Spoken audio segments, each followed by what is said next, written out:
Integration process calculus में integration is exactly reverse of differentiation.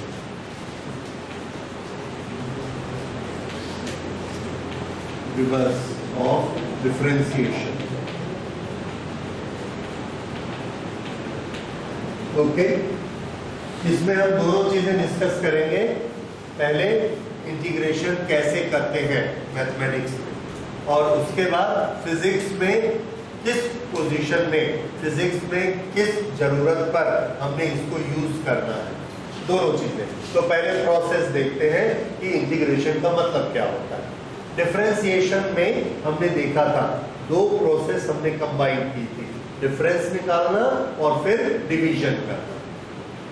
हमने किया था डिफरेंस निकालना dy, ये क्या चीज है, difference between two values of y।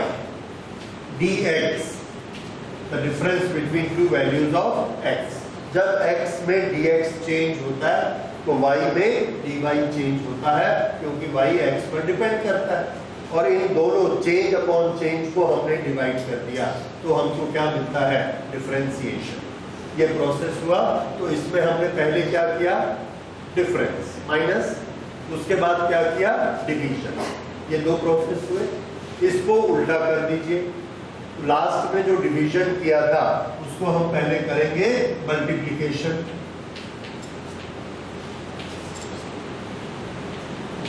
Multiplication, फिर यहाँ माइनस किया था, सब्ट्रैक्शन किया था, उससे उल्टा क्या होगा, एडिशन।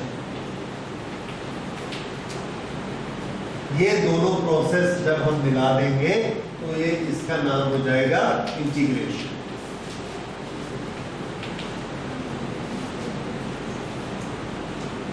तो डिफरेंशिएशन क्या था, differentiation subtraction, subtraction is what, difference. और उसके बाद अगली प्रोसेस हमने क्या की थी, डिवीजन। ये होता है डिफरेंशिएशन। इसको उल्टा किया, मल्टीप्लिकेशन, और उसके बाद एडिशन वापस। तो इस प्रोसेस को क्या बोलेंगे, इंटीग्रेशन।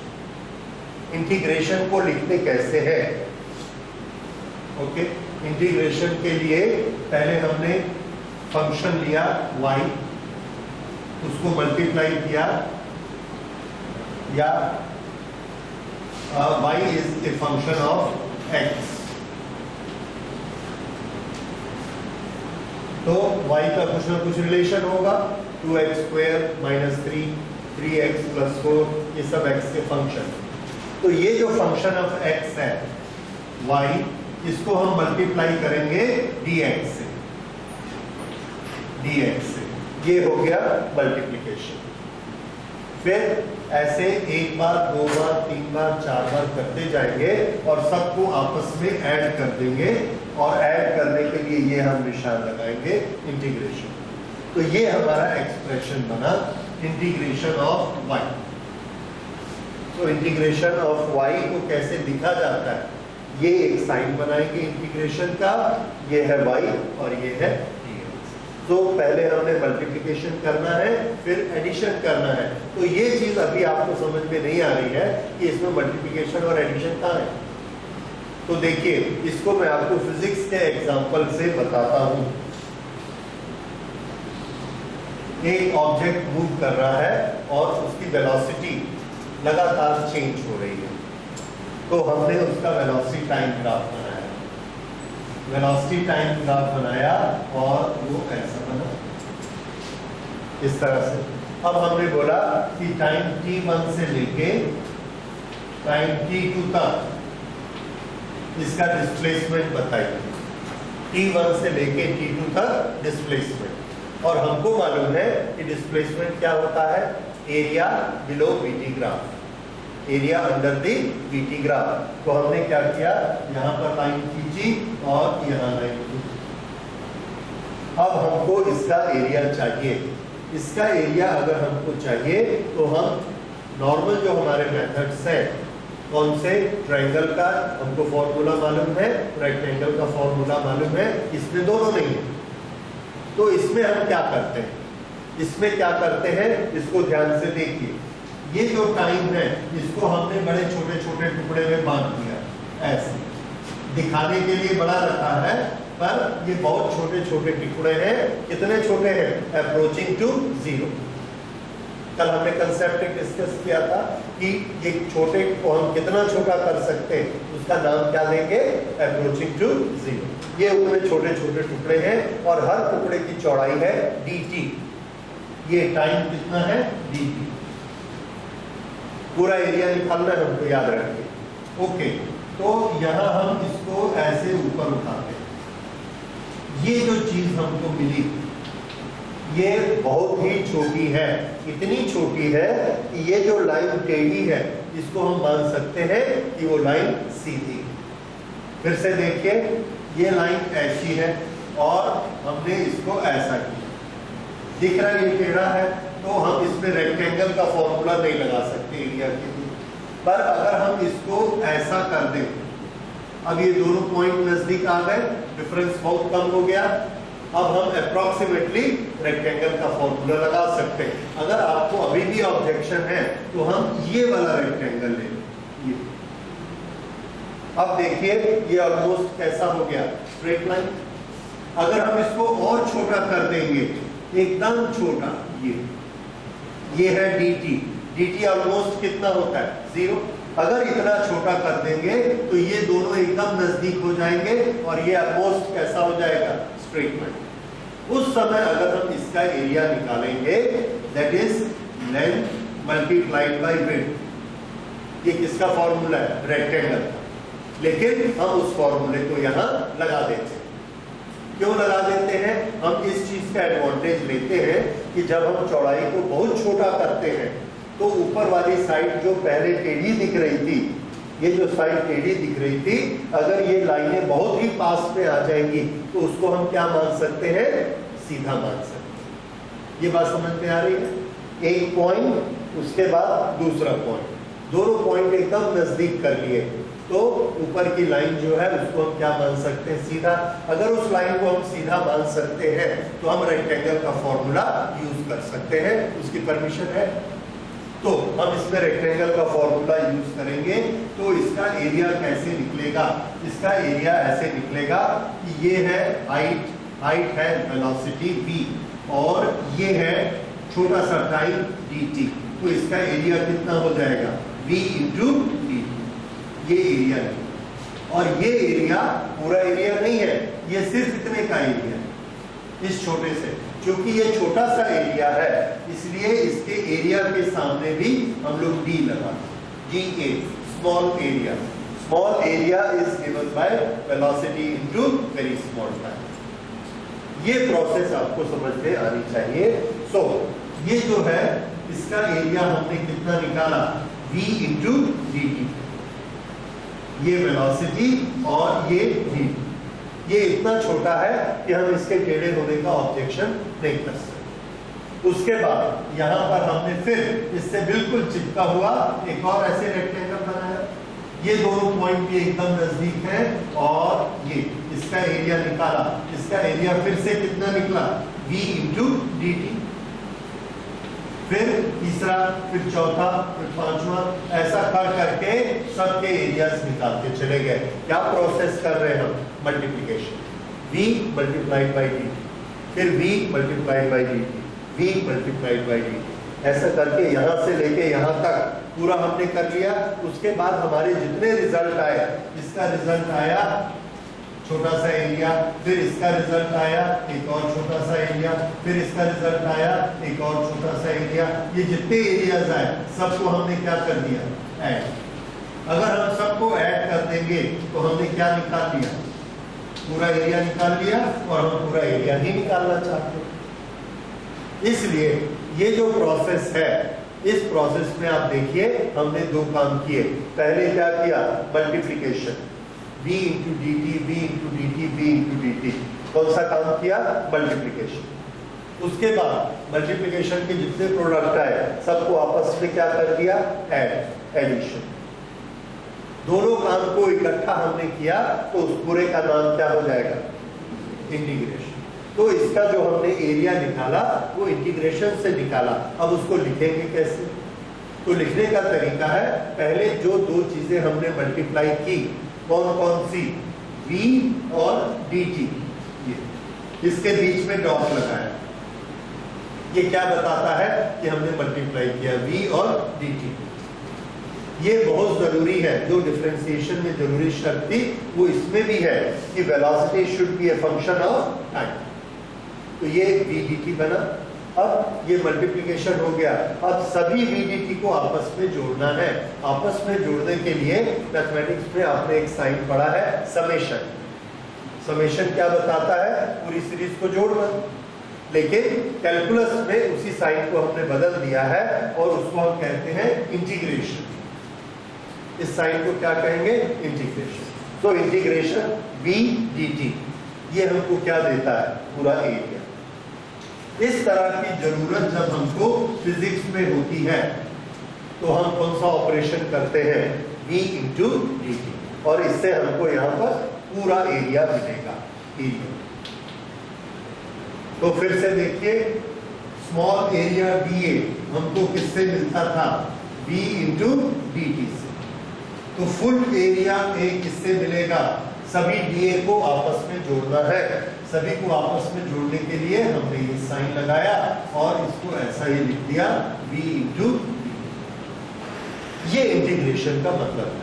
तो इंटीग्रेशन का मतलब समझने के लिए ये वैल्यू आपको समझ आनी बहुत जरूरी है कि इंटीग्रेशन का मतलब क्या है। ये हर छोटे छोटे मल्टीप्लिकेशन को आपस में ऐड करते हैं। इसमें हम पहले किसकी वैल्यू निकालते हैं? एक छोटी सी वैल्यू निकालते हैं और फिर सबको आपस में जोड़ देते हैं। एक छोटा सा एग्जांपल और देखिए। एक स्प्रिंग पे हमने फोर्स लगाया। शुरू में फोर्स की वैल्यू कम है, जैसे जैसे स्प्रिंग दबता है यानी उसका एक्स चेंज होते जाता है, वैसे वैसे हमको फोर्स भी चेंज करना पड़ता है, ज्यादा फोर्स लगाना पड़ता है। तो उसका हमने ग्राफ बनाया। किसका ग्राफ बनाया? Force versus displacement. तो उसका ग्राफ इस तरह से बना, फोर्स और डिस्प्लेसमेंट ऑफ द स्प्रिंग। तो हमने क्या देखा कि शुरू में हमको फोर्स कम लगाना पड़ता है और बाद में फोर्स हमको ज्यादा लगाना पड़ता है। यह मल्टीप्लाई, इस तरह से हमने फोर्स लगाया। ओके, ऐसा किया। या जैसा स्प्रिंग का नेचर होगा ये हमने बनाया। अब हमको इसमें वर्क डन निकालना कि स्प्रिंग को दबाने में हम फोर्स लगा रहे हैं, डिस्प्लेसमेंट कर रहे हैं, तो force into displacement work done, तो वर्क डन निकालना। अब अगर ये फोर्स है, ये डिस्प्लेसमेंट है, दोनों के मल्टीप्लिकेशन से वर्क डन निकलता है। तो ग्राफ के चैप्टर में हमने क्या पढ़ा है? जब दो चीजों का मल्टीप्लिकेशन होता है तो ग्राफ में वो मल्टीप्लिकेशन हमको किससे शो किया जाता है? तो आंसर है एरिया से शो किया जाता है। जब दो चीजों का डिवीजन होता है तो किससे शो किया जाता है? स्लोप से। और जब दो का मल्टीप्लिकेशन है तो किससे शो किया जाता है? एरिया से। ओके, तो force into displacement work done होता है। और पहले इसकी वैल्यू x1 थी, पोजीशन स्प्रिंग की, ये दबा के हमने x2 कर दी, x1 से दबाकर x2 कर दी। तो हमने वर्क कितना किया? तो हमारा आंसर है वर्क आपने किया इसका एरिया। क्यों? एरिया क्या बताता है? Force multiplied by displacement, that is work done. तो वर्क डन के लिए एरिया, तो एरिया कैलकुलेट कर दो। अब इसका एरिया कैलकुलेट करें, कैसे करेंगे? ना तो ये ट्रायंगल है ना रेक्टेंगल। तो इसके लिए फिर फोर्स धीरे धीरे ऐसे बढ़ते जाता है, तो हम क्या करते हैं? ये छोटे छोटे इसमें रेक्टेंगल बना। एक रेक्टेंगल का हमारा टारगेट क्या याद रखिए? टोटल एरिया निकालना। एक रेक्टेंगल का छोटा सा एरिया हमने लिया dA। एरिया क्या एग्जिबिट करता है? Work done. इसलिए हमने इसका नाम बदल दिया और इसको लिखा dW। ओके, छोटा सा वर्क डन जो इस एरिया से रिप्रेजेंट होता है। कैसे कैलकुलेट करेंगे? ये हाइट लेंगे। ये हाइट क्या दिखाती है? फोर्स। फोर्स और इसको मल्टीप्लाई करेंगे किससे? ये वाला डिस्टेंस। अगर ये x इधर बढ़ता है तो ये छोटा सा डिस्टेंस कितना होगा, dx, तो ये इसका एरिया निकल गया। So this area is f multiplied by dx, ये स्मॉल वर्क डन। इतने से dx डिस्प्लेसमेंट के लिए वर्क डन कितना होता है, f into dx, small work done. तो dw is f into dx। ये चीज समझ में आई। अगर dw is equal to f into dx है तो w किसके बराबर होगा, टोटल वर्क डन किसके बराबर हो जाएगा, तो सारे f dx को आपस में ऐड कर देना है। ऐड करने के लिए क्या साइन लगाते हैं, integration and integration f dx, ये वर्क डन का फॉर्मूला है। So when the force is variable, what is formula for work done, work done is equal to integration f dx। ये जो प्रोसेस होगी multiplication plus addition, that process is known as integration. तो integration process का मतलब समझ में आया आपको, कैसे करना है उसको देखेंगे, लेकिन प्रोसेस होती क्या है ये समझ में आ गया। दो प्रोसेस कंबाइन है, मल्टीप्लिकेशन प्लस एडिशन। और मल्टीप्लिकेशन, जिस दो क्वांटिटी का मल्टीप्लिकेशन होता है वो एक दूसरे पे डिपेंड करनी चाहिए, एक डिपेंडेंट और एक इंडिपेंडेंट। जैसे जैसे x बदलता है वैसे वैसे f बदलता है। ये है कहाँ हमको इंटीग्रेशन की जरूरत पड़ती है। ओके, अब हम देखते हैं इंटीग्रेशन किस तरह से करना है। ये रिवर्स प्रोसेस है डिफरेंशिएशन की। हमने वेलोसिटी का हमको फॉर्मूला मालूम है डिफरेंशिएशन की भाषा में, ये क्या होता है, dx बाई dt। ओके, अगर हम इसको इससे मल्टीप्लाई करें तो क्या मिलेगा हमको, dx is equal to v into dt। dx क्या है, छोटा सा डिस्प्लेसमेंट। अगर पूरा डिस्प्लेसमेंट करेंगे तो हम क्या कर लेंगे, समेशन कर देंगे, इंटीग्रेशन कर देंगे। तो ये क्या बन जाएगा, अगले स्टेप में dx dx dx सब आपस में जोड़ेंगे तो क्या बनेगा, x।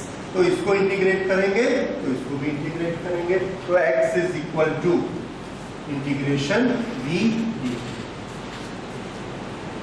ये देखिए x is equal to v dt, ये उल्टी हो गई प्रोसेस, ये हमने x को निकाला। अच्छा, तो ये जो प्रोसेस है v dt is equal to x, जबकि v क्या था, dx बाई dt, ये उल्टी प्रोसेस होती है। अच्छा, अब हम फॉर्मूलास पे आते हैं।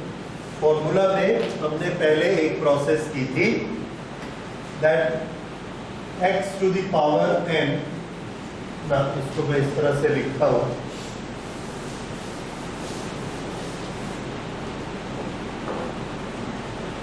Differentiation d by dx of x to the power n, ये कितना होता है, n सामने आएगा और x की पावर एक कम हो जाएगी, n माइनस 1। ये कौन सी प्रोसेस है, डिफरेंशिएशन। अब इसको उल्टा करना है, इंटीग्रेशन। इंटीग्रेशन किसका होगा, x मल्टीप्लाइड बाय dx। ये मल्टीप्लिकेशन जरूरी है, x dx, इसका इंटीग्रेशन, ये इसकी वैल्यू कितनी होती है, इसकी वैल्यू निकालने के लिए सुनिए, यहां पर हमने ये लिखा था और इसकी पावर एक कम की थी। अब उल्टा चलिए, यहां पावर एक कम की थी, वहां पावर एक बढ़ा दें। यहां कम की थी, यहां पर पावर को इंक्रीज कर देंगे। तो ये जो x की पावर है, अगर इसकी पावर n है तो इसको बढ़ा के क्या कर देंगे, x n प्लस 1। ये इसमें डिफरेंशिएशन में क्या करते हैं, पावर लेस बाय 1, इंटीग्रेशन में क्या करते हैं, पावर इंक्रीज बाय 1। उल्टी प्रोसेस होगी। उसके बाद जो यहाँ पर ऊपर में आता है वो सामने मल्टीप्लाई करता है, यहाँ पर जो ऊपर में आएगा उससे हमने डिवाइड कर देना है, n प्लस 1। प्रोसेस उल्टी हो गई। This is integration, integration is done. तो पावर को एक इंक्रीज करेंगे और उससे डिवाइड कर देंगे। अब बताइए एक्स स्क्वायर dx, इसका इंटीग्रेशन कितना होगा? पावर को एक इंक्रीज करिए, एक्स क्यूब जो यहां ऊपर आया है उसी से डिवाइड कर दीजिए, इंटीग्रेशन इसका। बस उसकी उल्टी प्रोसेस है, ये आपको याद रखना है। 90% केसेस में आपको बस ये एक ही फॉर्मूले से काम चलता है, ठीक है? तो ये इंटीग्रेशन हो गया।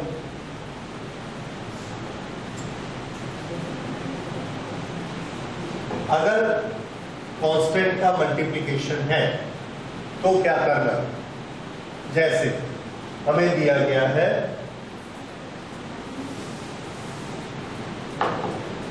Integrate a x to the power n dx, इसको इंटीग्रेट करना है तो सेम चीज रहेगी। डिफरेंशिएशन में क्या करते हैं हम? कांस्टेंट को एज इट इज लिख लेते हैं। यहां पर भी कांस्टेंट को एज इट इज लिखेंगे a। उसके बाद x की पावर कितनी हो जाएगी?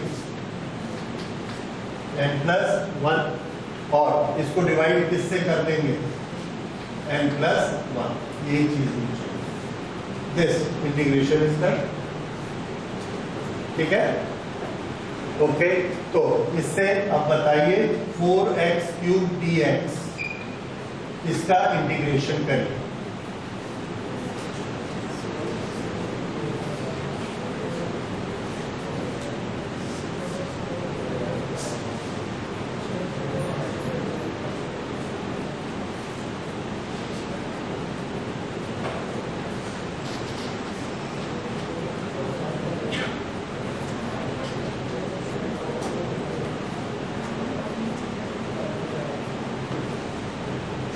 कितना? Very good. ये हमने किया, 4 को एज इट इज लिखा, x की पावर एक इंक्रीज की तो ये 4 हो गया, फिर इस 4 से इसको डिवाइड कर दिया, ये कैंसिल हो गया, तो हमारा आंसर इज x⁴ 4। ठीक है? अगर आपको ये समझ में आया तो एक और करके बताइए, 1/√x dx।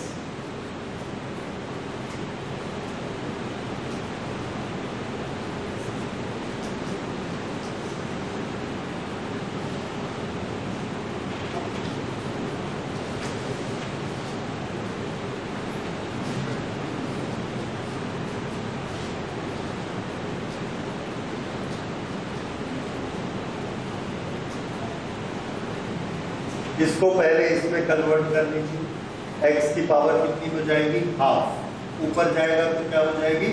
-½ ये सीधा बन गया। ऐसे जब आप लेंगे तो वो फॉर्मूला आप लगा पाएंगे।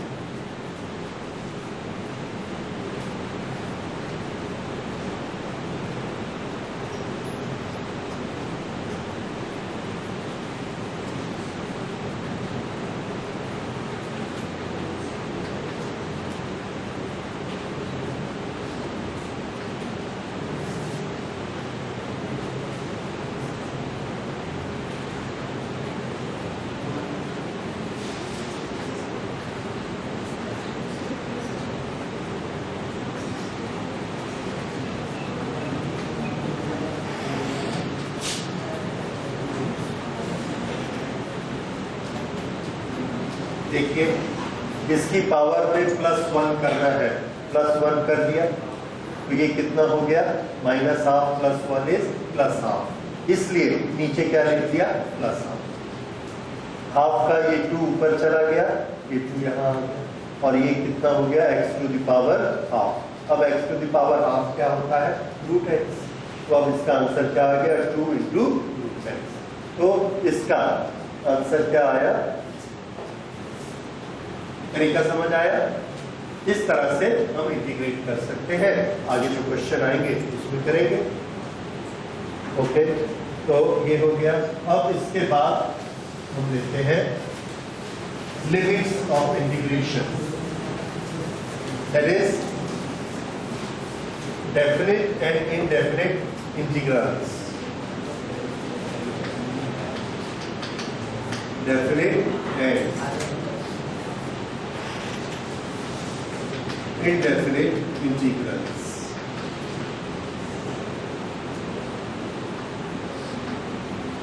डेफिनेट इंटीग्रल और इनडेफिनेट, डेफिनेट वो होते हैं जिसकी हमने एक डेफिनेट वैल्यू निकाली होती है, और इनडेफिनेट वो होते हैं जिसका हमारे पास सिर्फ फॉर्मूला होता है और उसकी वैल्यू नहीं होती।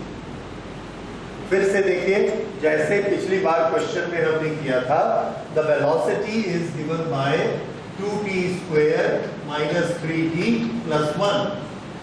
This is a relation between velocity and time. ये जो रिलेशन है इसको बोलेंगे इनडेफिनिट वैल्यू ऑफ v। क्यों? क्योंकि जब हम t को 1 रखेंगे तो v की एक वैल्यू आएगी, t को 2 रखेंगे तो कुछ और वैल्यू आएगी, 3 रखेंगे तो कुछ और वैल्यू आएगी। तो क्या v की वैल्यू डेफिनेट हुई? नहीं। So that is indefinite value of v।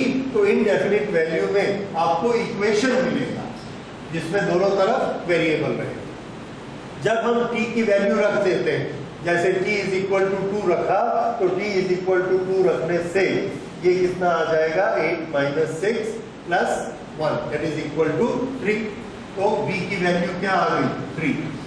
Now 3 is a definite number. अब ये कैसा बन गया? Definite value. तो ये क्या है? इनडेफिनेट, और ये क्या है? डेफिनेट।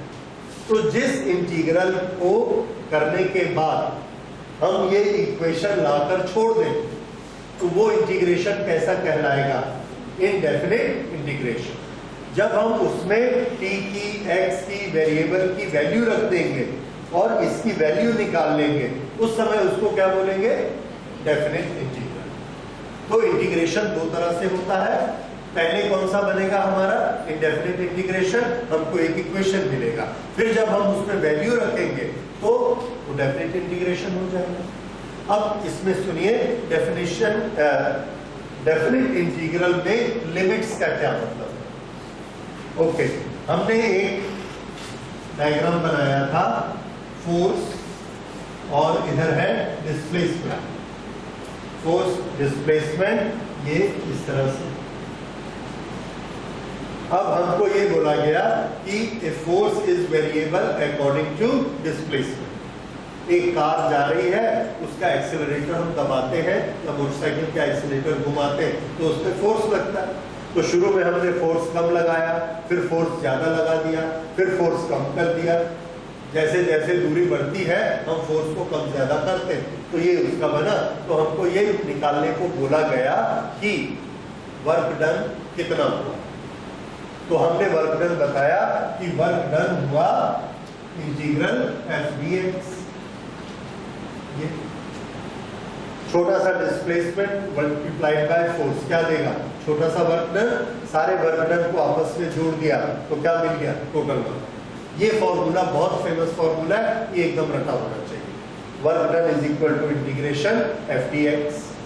ओके, अब हमको क्वेश्चन को थोड़ा सा चेंज किया गया। किस तरह से चेंज किया गया? मान लिया उन्होंने हमको बताया कि जो फोर्स है वो x के अनुसार चेंज होता है। किस तरह से चेंज होता है? तो वो x के अनुसार ऐसे चेंज होता है that f is equal to 2x minus 2। ये f का फंक्शन, ओके, या इन्होंने दिया, अच्छा ठीक है, 2x minus 2। ये क्या है? f का formula. Because what is f? f is a function of x. f is a function of x. And what is that function? 2x minus 2. So, ये f है, हमें निकालना है कि वर्क डन कितना होगा। तो इसको हम शुरू करते हैं। Work done is equal to integration f dx। This is equal to integration f की वैल्यू हमने रखी 2x minus 2 इंटू dx। उसके बाद इस dx को मल्टीप्लाई किया 2x dx minus 2 into dx। उसके बाद इंटीग्रेशन इसका भी होगा और इंटीग्रेशन इसका भी होगा। जैसे डिफरेंशिएशन में होता है हर टर्म का डिफरेंशिएशन, वैसे इसमें होगा हर टर्म का integration. This is equal to 2x dx का इंटीग्रेशन बताइए। 2x की पावर 1 बढ़ा दीजिए, यहाँ 1 है, कितनी हो जाएगी 2, and this is to be divided by 2, ये कैंसिल, ये इसका इंटीग्रेशन हो गया। माइनस इसमें कांस्टेंट एज इट इज रहेगा और dx का इंटीग्रेशन क्या होता है x, x का डिफरेंशिएशन dx और dx का integration x, dx dx dx सबको जोड़ा क्या मिल जाएगा हमको x, तो ये बना x स्क्वायर माइनस 2x। ये किसकी वैल्यू आ रही है वर्क डन, ये वर्क डन का हमको फॉर्मूला मिला इंटीग्रेशन के मेथड से, ठीक है। ये जो फॉर्मूला मिला दिस इज इंटीग्रेशन। अब छोटा सा सवाल और है कि ये डेफिनेट इंटीग्रेशन है कि इंडेफिनिट है, तो आंसर है इंडेफिनिट है। क्यों इंडेफिनिट है? अगर x इज इक्वल टू 1 है तो इसकी कुछ वैल्यू होगी, अगर x इज इक्वल टू 2 है तो कुछ और वैल्यू होगी, x इज इक्वल टू 5 है तो कुछ और वैल्यू होगी। तो जब हम फॉर्मूला बनाते हैं, रिलेशन बनाते हैं, तो वो इंटीग्रेशन का कौन सा फॉर्म होता है? Indefinite form. This is integration done. अब अगर हम ये पूछते हैं, ओके, इसको पहले नोट करिए इंटीग्रेशन किस तरह से किया।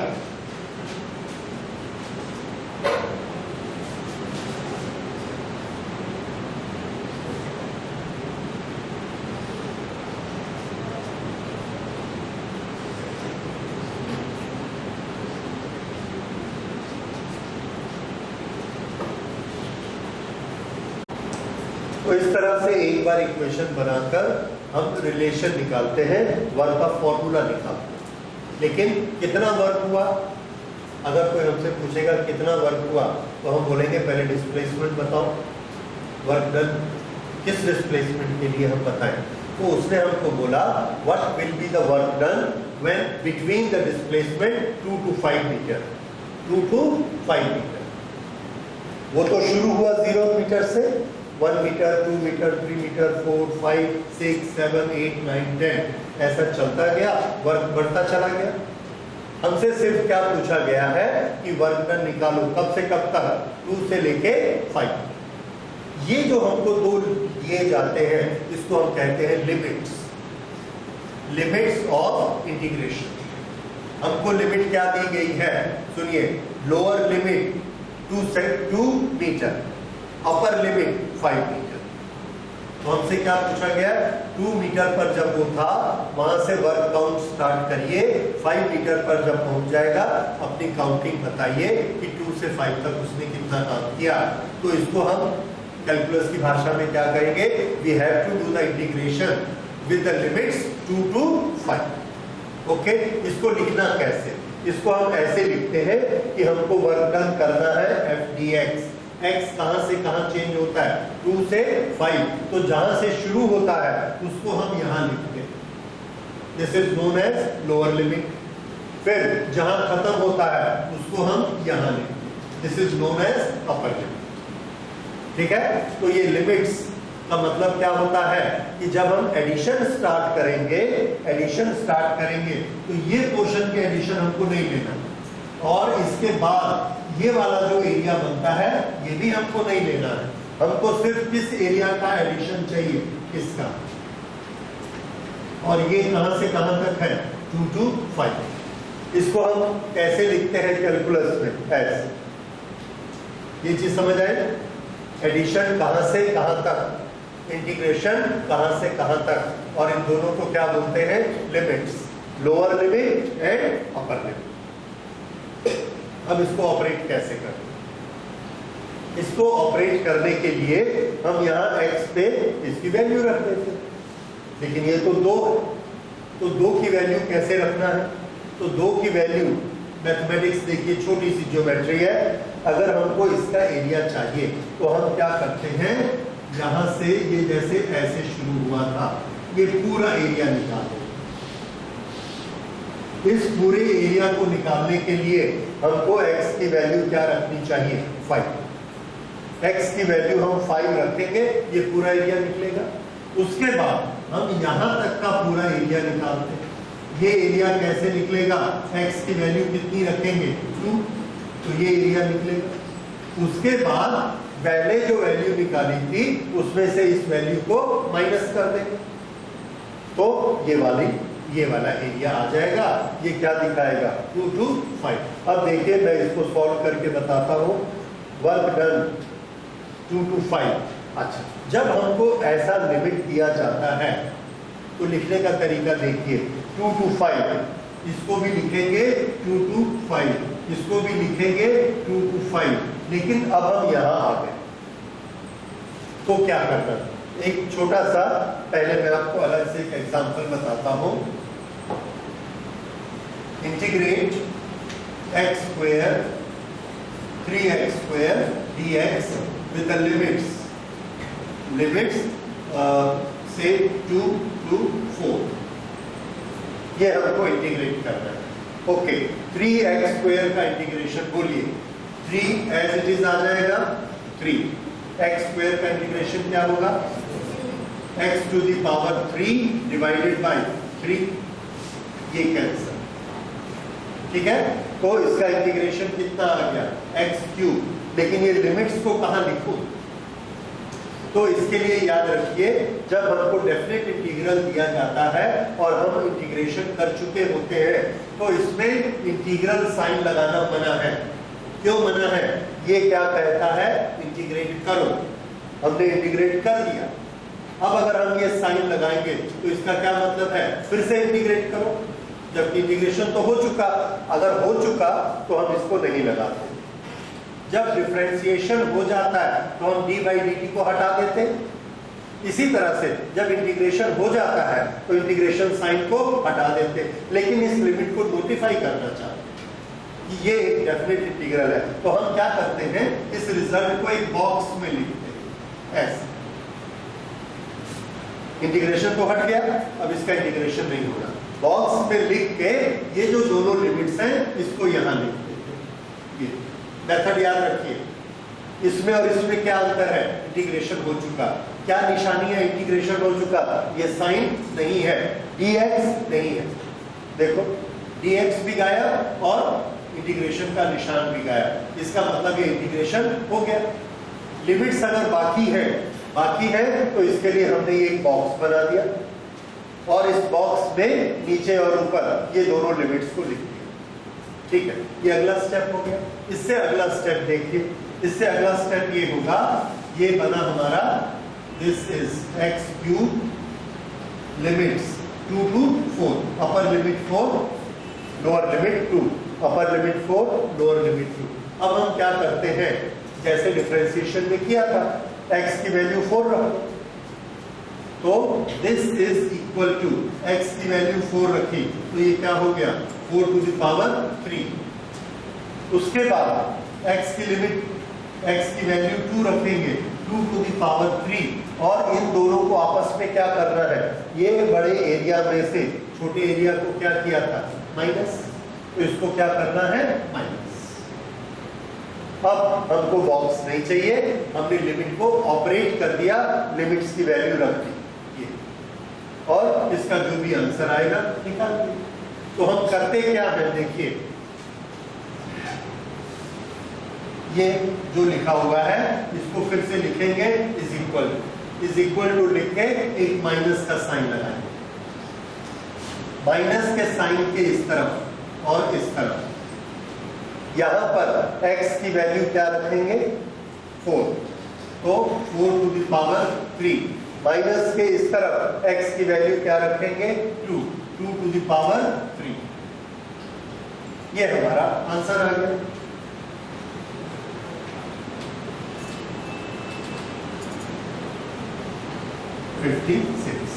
So work done from 2 to 4 कितना आ गया? 56। This is a definite value. 56 is a definite number।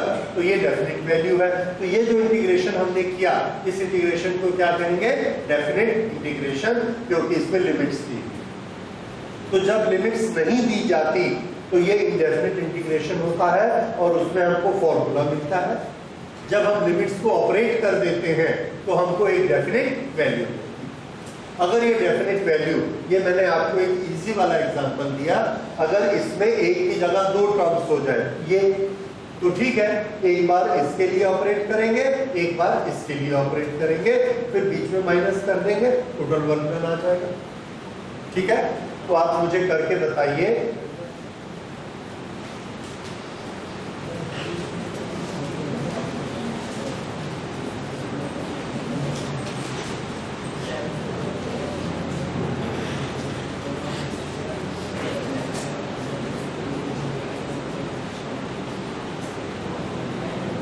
Okay, velocity of an object is given by 3t square. What will be its displacement between two values? If velocity is this, then find displacement for time period 2 to 5 seconds. An object is moving whose velocity is this. You have to find what will be his displacement between 2 to 5 seconds. इसका displacement निकालना। तो एक चीज याद रखिए, चाहे तो अलग से नोट कर लीजिए, x v a displacement, velocity, time. अगर डिस्प्लेसमेंट से वेलोसिटी निकालना है, ये वेलोसिटी से एक्सेलरेशन निकालना है, तो हमको कौन सा ऑपरेशन करना पड़ेगा? डिफरेंशिएशन। a से b और b से x जाना है तो उल्टा ऑपरेशन कौन सा होगा? इंटीग्रेशन। तो यहां हमको किसका इक्वेशन दिया गया है? वेलोसिटी का। निकालना क्या है? डिस्प्लेसमेंट। तो वेलोसिटी से डिस्प्लेसमेंट, वेलोसिटी से डिस्प्लेसमेंट क्या करना पड़ेगा? इंटीग्रेशन। ठीक है, अब इंटीग्रेशन कैसे? वेलोसिटी में क्या मल्टीप्लाई करें कि डिस्प्लेसमेंट आता है? तो ध्यान रखिए, इंटीग्रेशन के फॉर्मूलाज, इंटीग्रेशन के तीनों formula, velocity is x is equal to velocity into small time and integration. ये आ गया डिस्प्लेसमेंट, velocity into time. इसी तरह से velocity is equal to acceleration into time. ये दोनों फॉर्मूले इंटीग्रेशन में नोट करके रखिए, ये हमको काम में आने वाले हैं।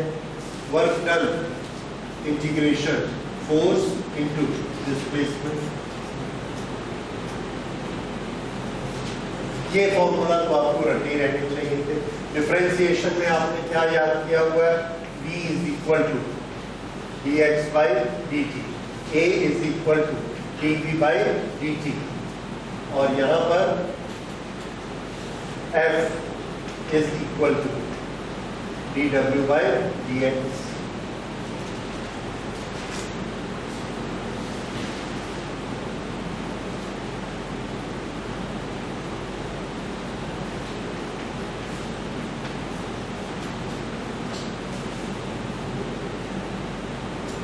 ये अभी दोनों हम बाद में पढ़ेंगे, ये अभी हम लोग पढ़ चुके, तो इसको नोट करिए।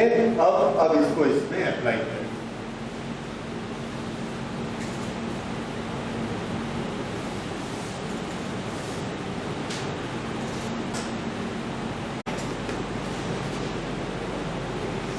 हमको निकालना है डिस्प्लेसमेंट x, और डिस्प्लेसमेंट दिया गया है वेलोसिटी। वेलोसिटी से डिस्प्लेसमेंट, वेलोसिटी से डिस्प्लेसमेंट निकालना है तो इंटीग्रेशन होगा। वेलोसिटी गिवन है, डिस्प्लेसमेंट निकालना, तो हमने लिखा x is equal to v into dt, integration. This is equal to, velocity को कितना लिखना है? 3t square into dt। This is x integration. Okay, अब इसका इंटीग्रेशन करिए। हाँ, इसमें लिमिट्स दी गई है 2 to 5, so we will write here 2 to 5, 2 5. Okay, 3t square का इंटीग्रेशन कितना होता है? t to the power 3, t cube upon 3, वो 3 इससे कैंसिल हो गया, सिर्फ क्या बचा? t cube. इंटीग्रेशन हो गया, इसलिए इंटीग्रेशन और dt को नहीं लिखना है. अब इसको हम बॉक्स में डाल देते हैं, और बॉक्स में लिमिट्स कितनी लिखनी है? 2 to 5 is equal to minus 5 का क्यूब और 2 का, फिर g की जगह 2 को रखा तो 2 का क्यूब, 2 का क्यूब.